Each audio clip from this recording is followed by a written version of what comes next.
Palmetto Sports Daily for this Tuesday edition. We're going to be talking some Carolina Panthers. I'm Jill along the Grand Strand, joined by Rick out in Columbia. Some of our team was out there of week 2 for Panthers training camp. Today was first day of pad, so it's always exciting to see. It's when you can get a little bit of a better picture of how a team is actually going to look. Sometimes it's hard to see just in jerseys and some shorts, but our Ella Grogan had a chance to catch up with Jalen Phillips today after training camp.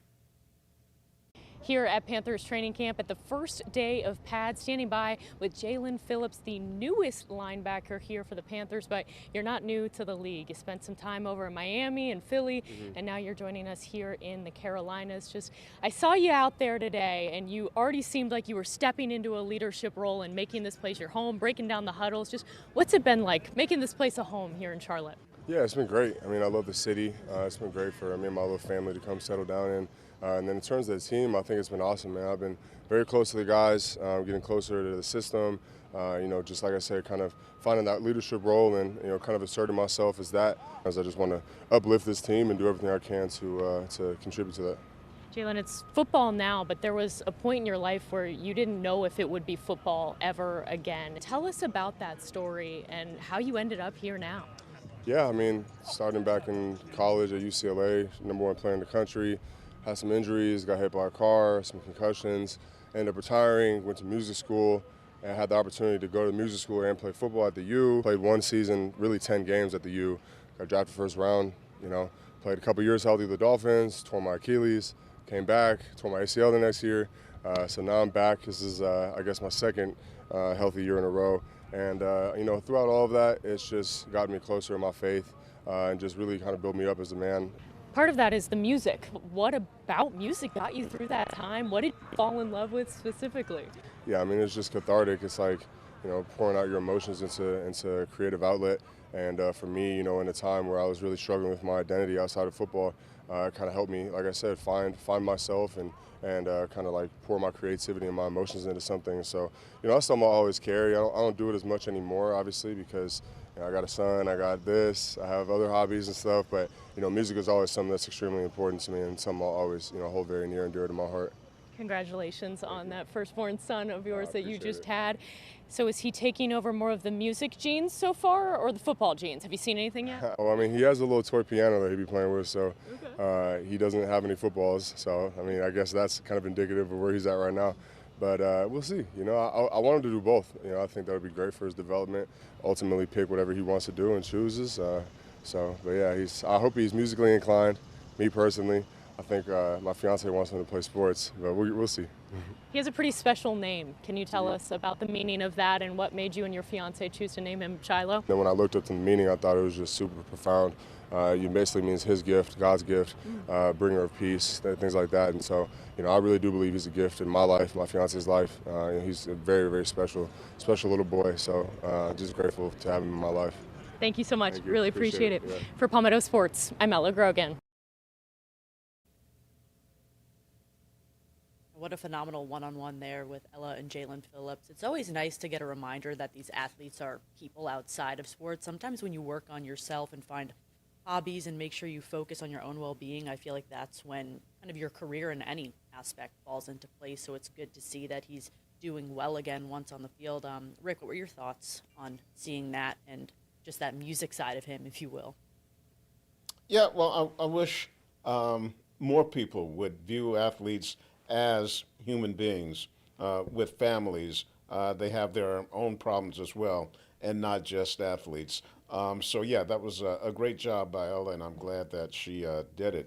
And, Jill, looks like we had a little dust-up at Panthers training camp today, and that's to be expected. You see it all the time during the long, hot days in July and August. They're beating up on each other. And so, yeah, there'll be something that will go on. Emotions will run hot. And I understand that this one reached a point where a helmet was snatched off and then thrown up in the air. And we've got some sound from head coach Dave Canales about what went on today up there in Charlotte. We always got to push things to the limit. This game is played with a lot of passion and a lot of aggression by nature, and we're going to be on edge. That's going to happen in games. We can't cross the line. It just hurts the team, and that's, personal fouls set you back, and 15 yards is huge, especially if it's a special teams play. It really flips the field if you got a re-kick. Offensively speaking, it could put you in a hole. Defensively, you're allowing that offense essentially to have an explosive play with the personal foul, so we got to be able to keep our heads. But day one, guys are fired up, words are said, that stuff happens. We just got to make sure you go to the line, you can't cross it. So we had good conversations about it, and I don't think that'll happen again. And that goes to show the bond that we've made this offseason working out together. Some of it's friendly and some of it's not friendly on the field and friendly right once you get off the field, and that's just a part of what football is.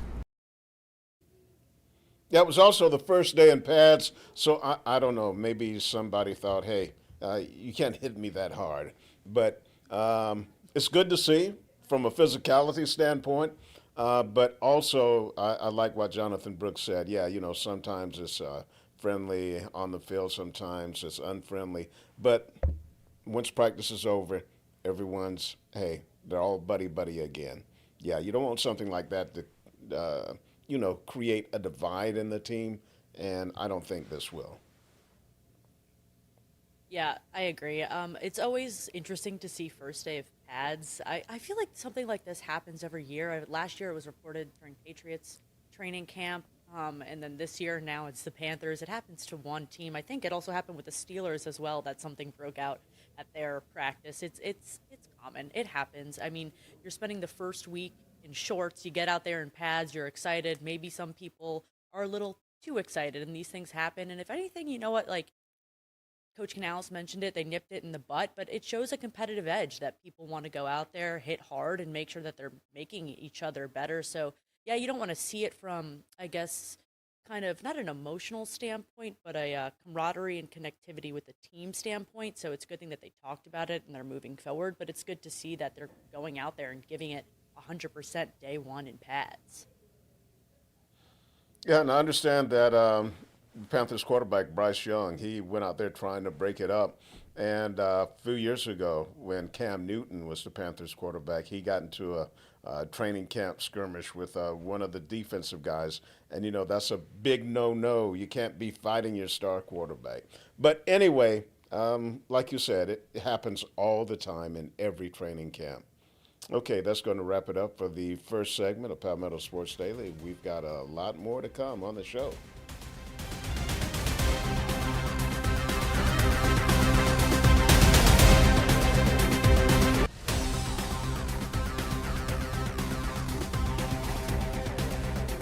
And welcome back to Palmetto Sports Daily.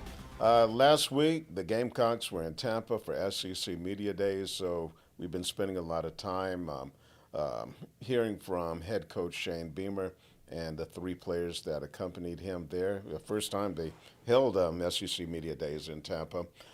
Today, we're going to hear a little bit from some of the Gamecock opponents, like Alabama, Kalen DeBoer, their head coach. Yeah, there's pressure on him every year because it is Alabama. Will Stein in his first year at Kentucky, and also Josh Heupel of Tennessee, Clark Lee of Vanderbilt. They're going to be talking about their quarterback situations. So here you go. Let's listen to those coaches. There's an expectation that is different at Alabama, and we signed up for that. We're all about that, and we want to continue to push to make sure that we reach the expectations that we have, first of all, internally, and I think that will help everyone else that is the diehards and our fan base appreciate what these guys are doing, the work they're putting in. Everybody's got expectations and want to predict records. It's about going out there and playing football, and the way that you prove who you are as a football program, as a team, as a coach, as a player is to literally put the ball down and play. So I'm excited about September 5th. Youngstown State's going to be an excellent opponent coming in. Kroger Field's going to be electric, and that's what I'm excited about the most. When you have a young quarterback, he's got to go learn how to play the game at a championship level, learn how to not get you beat.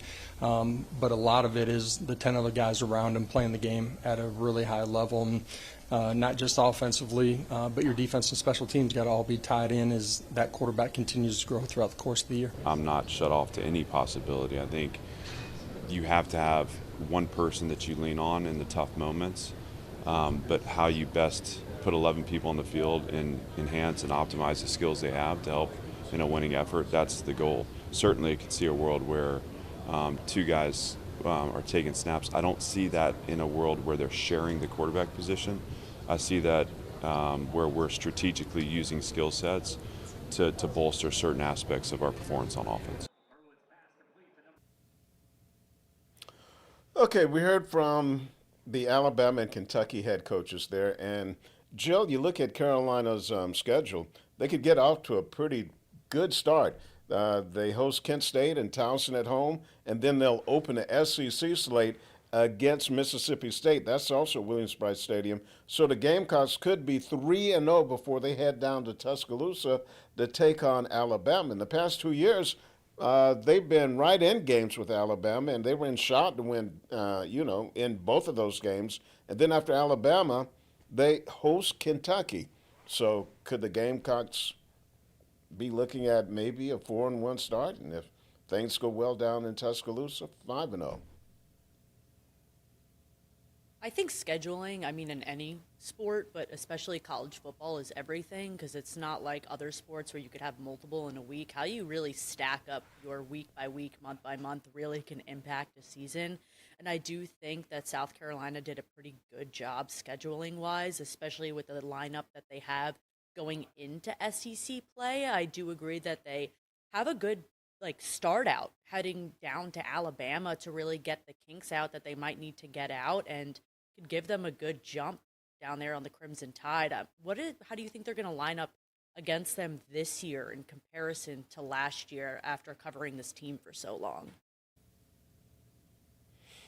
Yeah, I think it's going to be another close contest between the Gamecocks and the Crimson Tide, and especially because the Gamecocks they have to have confidence that they can beat Alabama as long as they don't beat themselves. And with the improvements that South Carolina has made through the transfer portal to build up their offensive line, a new offensive coordinator in Kendall Browse, I think those were the things that have really hurt South Carolina the past couple of years.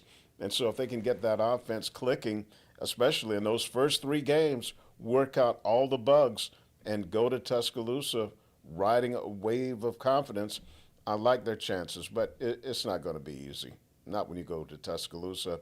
And looking at the rest of South Carolina's schedule, it's so important that they get off to a good start, Jill, because you look at October 24th, they have a string of Tennessee at home.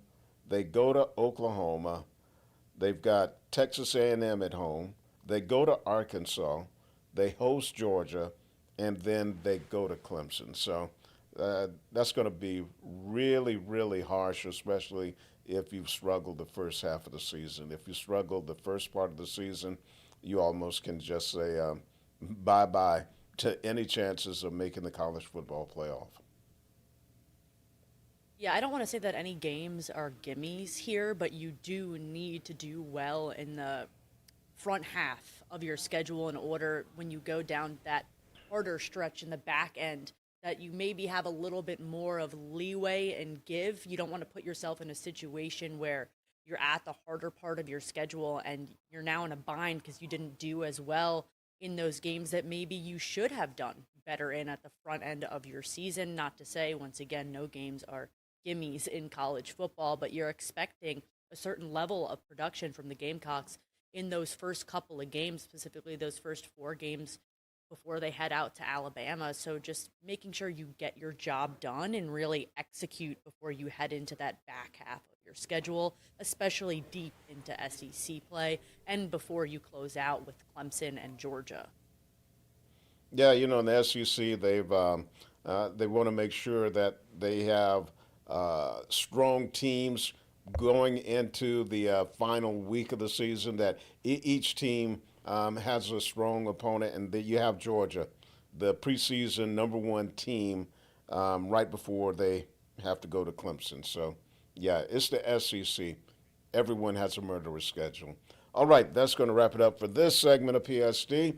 We're going to be right back, so keep it right here.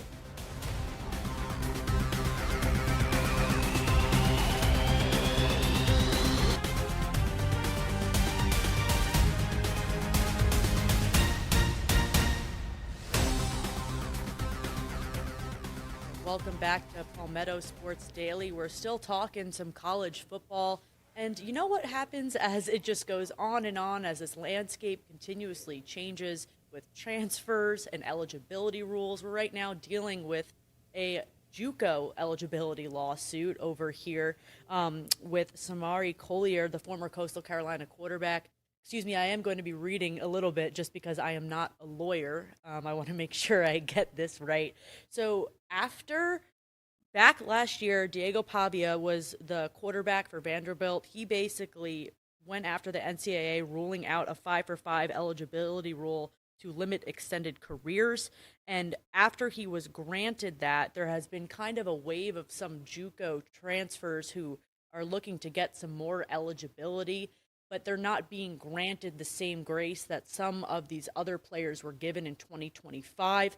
Collier being one of those players. He actually got a temporary restraining order against the NCAA, posting to Twitter yesterday. I'm grateful to share that I've been granted a TRO, allowing me to be eligible to compete while my case moves forward. Thank you to everyone who has supported and prayed for me throughout this journey, and I'm ready for what's next. So he will hit the transfer portal. It is not clear exactly where he will end up yet. This case is still impending.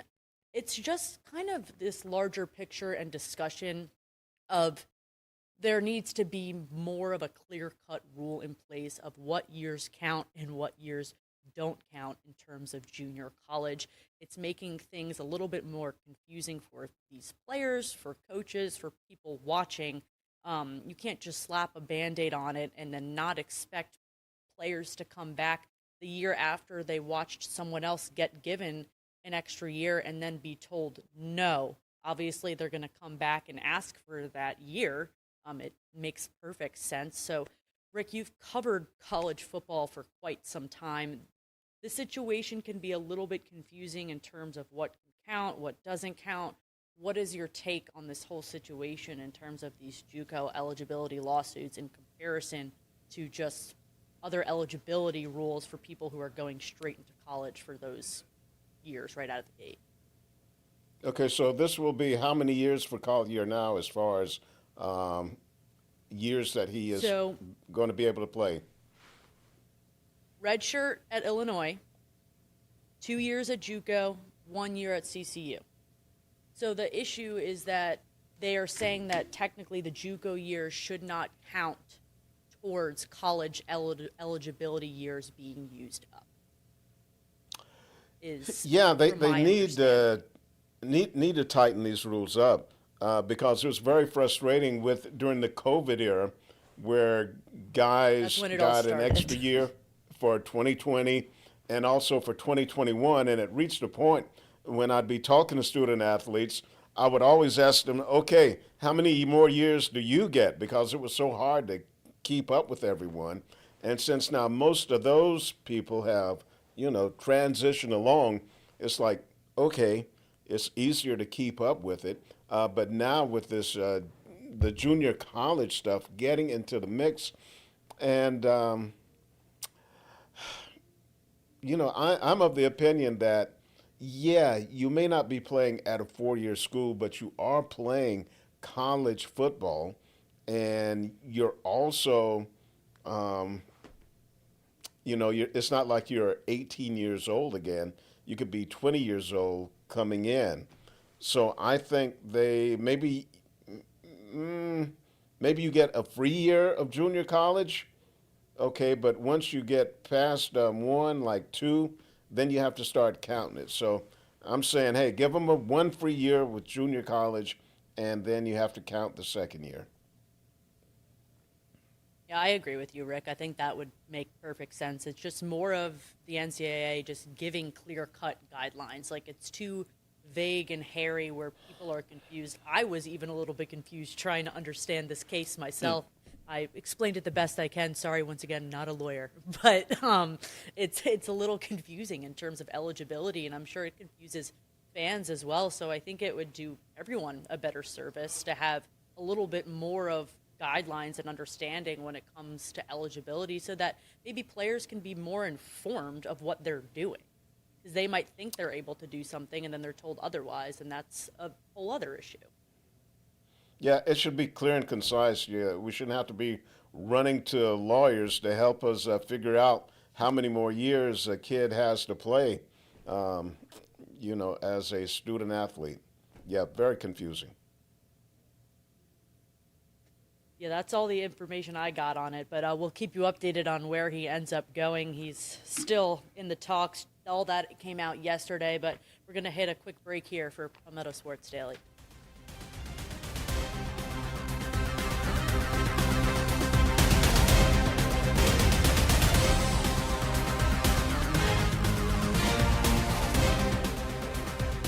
Welcome back to Palmetto Sports Daily. We're going to jump into some MLB, where the Braves are off of their first game with the series with the Mets. Not a good opener, dropping that one 14-3, allowing Mets to match their season-high 19 hits. Rick, what do you think of allowing your division rivals to do this to you on an opening game of a series? I mean, that's just unbelievable, because I'm trying to follow along with the game while I'm working. It's 3-3, and then I see the final 14-3, 11 unanswered runs. Well, the Braves are getting a break tonight. Their game has been rained out. They're going to play a split doubleheader tomorrow with the Mets. But wow. But you know what, Jill? They still have a 5.5 game lead over the Phillies. So, but they can't continue like this. So we'll see if the Braves can get their act together and win consistently. That's going to wrap it up for this edition of Palmetto Sports Daily. Have a wonderful evening.